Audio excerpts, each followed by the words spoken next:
Bismillahirrahmanirrahim. Assalamualaikum warahmatullahi wabarakatuh.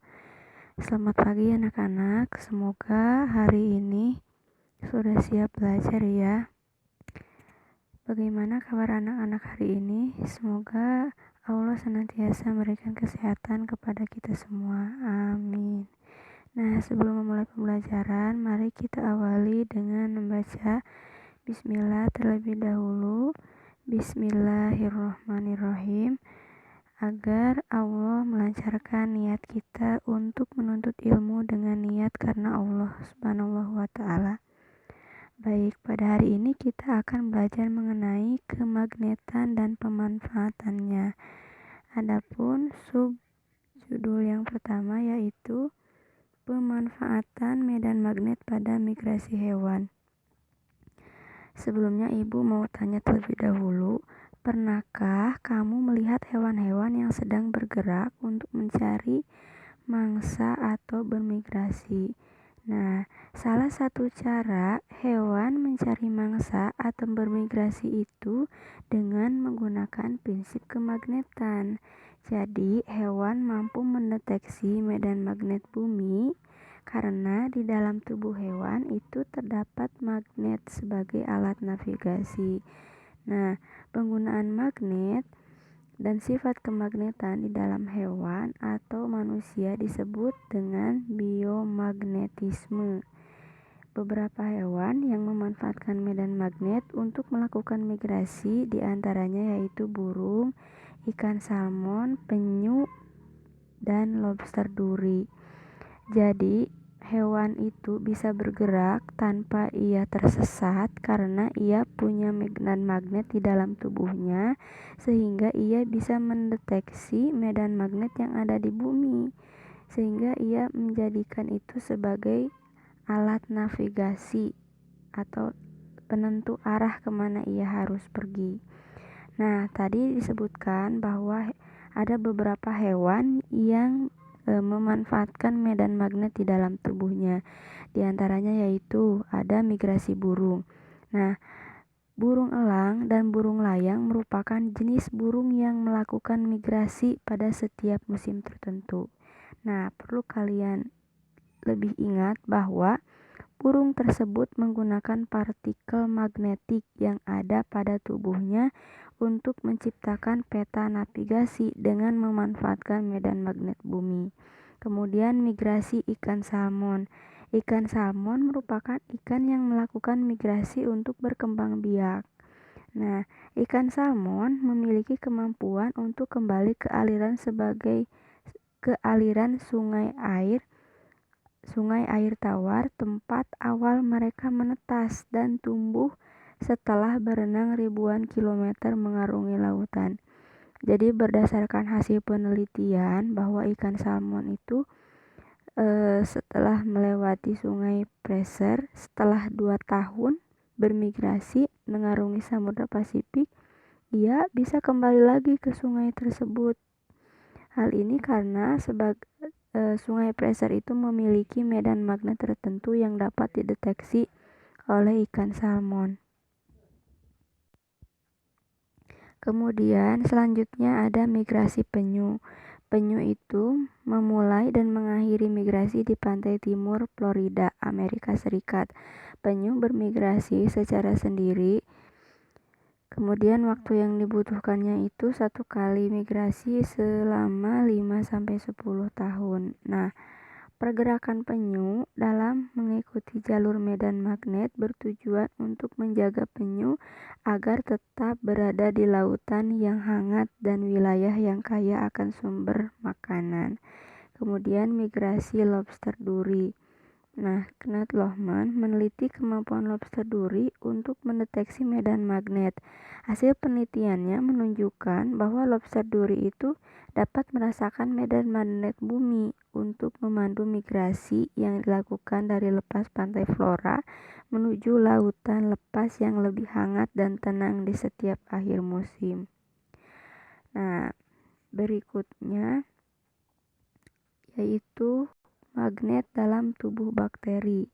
Jadi, bakteri magnetotektik bakteria itu memiliki organel khusus yang disebut dengan magnetosom. Nah, jika digambar ditunjukkan letaknya itu ada di sini ya, magnetosom. Nah, kelompok bakteri ini mampu melakukan navigasi dan bermigrasi dengan memanfaatkan medan magnet. Beberapa jenis bakteri ini juga memiliki flagela. Nah, ini flagela yang berfungsi untuk ia bisa bergerak gitu. Nah, luar biasa ya bahwa magnet yang bakteri yang begitu kecil ini atas kuasa Allah dia memiliki kandungan kemagnetan yang bahkan jauh lebih besar dibanding magnet yang dibuat oleh manusia. Jadi dari penjelasan migrasi hewan ini dapat kita ketahui bahwa hewan bisa bermigrasi tanpa ia tersesat karena ia memiliki medan magnet di dalam tubuhnya, sehingga ia bisa mendeteksi magnet bumi dan mengikuti arah sesuai magnet bumi tersebut. Sehingga itulah yang mengarahkan hewan-hewan itu untuk bisa bermigrasi dengan arah yang sesuai begitu.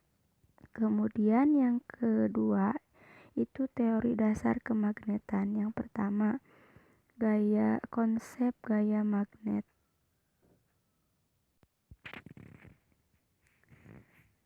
Nah, kata magnet itu berasal dari bahasa Yunani yaitu magnetis litos yang artinya batu magnesian. Magnet terbuat dari logam seperti besi dan baja. Magnet dinamai sesuai dengan bentuknya. Jadi bentuk magnet itu beragam ya. Ada yang bentuknya batang, kemudian magnet jarum gitu. Ada juga magnet U gitu. Jadi dinamai sesuai dengan bentuk-bentuknya dan juga ada magnet-magnet dengan bentuk yang lain. Beragam bentuknya. Kemudian yang perlu kalian ingat bahwa magnet itu selalu memiliki dua kutub, yaitu kutub utara dan kutub selatan. Kutub yang senama, misalnya kutub utara didekatkan dengan kutub utara, itu akan tolak menolak, sedangkan apabila kutub utara dengan kutub selatan didekatkan, itu akan saling tarik menarik. Nah, gaya magnet tersebut berasal dari adanya interaksi antara kutub-kutub magnet yang ditimbulkan oleh gerakan muatan listrik pada benda. Gaya magnet merupakan akumulasi gaya yang ditimbulkan oleh magnet elementer di setiap magnet. Magnet elementer itu apa? Magnet elementer itu atom-atom penyusun benda yang memiliki kecenderungan membentuk sifat kemagnetan pada benda. Nah, di sini dapat kita lihat ada gambar A dan B ya. Sangat berbeda susunannya. Dari gambar ini dapat kita ketahui bahwa kutub utara pada gambar A ini kutub utara dan kutub selatan partikel elementer magnet pada benda tersebut tersebar secara acak sehingga benda tersebut tidak memiliki sifat kemagnetan. Berbeda lagi dengan gambar pada gambar B ini, di mana partikel elementernya itu tersusun secara sejajar. Dengan demikian, benda yang magnet elementernya tersusun secara sejajar itu akan memiliki sifat kemagnetan seperti itu ya. Kemudian sifat magnet bahan. Nah, berdasarkan sifat interaksi bahan terhadap magnet, benda itu diklasifikasikan menjadi 3. Nah, harus diingat ya, berdasarkan magnet bahan ada 3 macam. Yang pertama, ferromagnetik. Ferromagnetik itu benda-benda yang dapat ditarik kuat oleh magnet. Jadi ketika benda tersebut didekatkan dengan magnet bisa ditarik dengan kuat. Contohnya ada besi, baja, kobalt, dan juga nikel. Yang kedua, paramagnetik. Paramagnetik itu benda yang ketika didekatkan dengan magnet ditariknya lemah. Nah, contohnya itu magnesium, molibdenum, dan juga litium. Yang ketiga yaitu diamagnetik. Diamagnetik itu benda-benda yang tidak dapat ditarik oleh magnet. Contohnya itu perak, emas, tembaga, dan juga bismut. Kemudian yang berikutnya adalah cara membuat magnet. Cara membuat magnet itu ada beberapa macam. Yang pertama ada yaitu besi dapat dijadikan magnet dengan cara menggosokkannya. Jika kalian punya besi dan juga magnet, magnet tersebut bisa digosokkan ke besi dengan cara yang searah sehingga besi yang digosokkan pada magnet itu akan memiliki sifat kemagnetan. Kemudian yang kedua, baja dan besi dapat dijadikan magnet dengan cara menginduksi atau mendekatkannya dengan magnet selama beberapa waktu.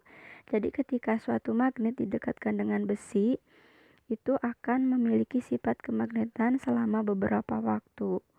Kemudian magnet juga dapat dibuat dengan cara meliliti besi atau baja dengan kawat penghantar yang dialiri arus DC. Magnet yang dibuat dengan demikian disebut elektromagnetik. Prinsipnya adalah ketika magnet itu dililiti dengan besi dengan arah yang berlawanan dengan arah jarum jam, maka ujung A besi itu akan menjadi kutub utara dan ujung B akan menjadi kutub selatan. Begitupun sebaliknya. Kemudian penerapan elektromagnet dalam kehidupan sehari-hari yang ada bel listrik sederhana, kemudian skalar, dan juga telepon kabel. Jadi ketiga benda ini berfungsi dengan memanfaatkan medan magnet. Kemudian cara menghilangkan kemagnetan. Sifat kemagnetan itu dapat dihilangkan dengan cara lihat pada gambar ya. Yang pertama itu memukul-mukul. Jadi ketika dipukul-pukul medan magnetnya akan hilang. Kemudian memanaskan, dan yang ketiga itu meliliti magnet dengan arus bolak-balik. Nah, selanjutnya ada medan magnet. Sebelum ke medan magnet perlu diingat oleh anak-anak semuanya bahwa prinsipnya sifat kemagnetan dapat dihilangkan dengan cara mengacak arah magnet elementernya seperti yang ibu jelaskan tadi ya. Nah ini magnet elementer kalau teracak seperti yang ada pada gambar A ini tadi sudah dijelaskan, maka sifat magnetnya akan hilang. Jadi prinsipnya seperti itu, ketika magnet elementernya diacak maka sifat kemagnetannya akan hilang. Berikutnya medan magnet. Medan magnet adalah daerah di sekitar magnet yang dapat memengaruhi magnet atau benda feromagnetik. Medan magnet terletak pada ujung-ujung kutung magnet. Hal ini ditunjukkan dengan banyaknya pesir besi yang ditarik oleh ujung-ujung magnet. Bisa kalian lihat pada gambar ini bahwa magnet itu terletak pada ujung-ujung magnet sehingga pasir besi ini lebih banyak terkumpul di ujung-ujung magnetnya, yaitu di kutub utara dan juga di kutub selatan. Alhamdulillah, baik, sekian penjelasan dari Ibu. Mudah-mudahan pembelajaran hari ini bermanfaat. Wassalamualaikum warahmatullahi wabarakatuh.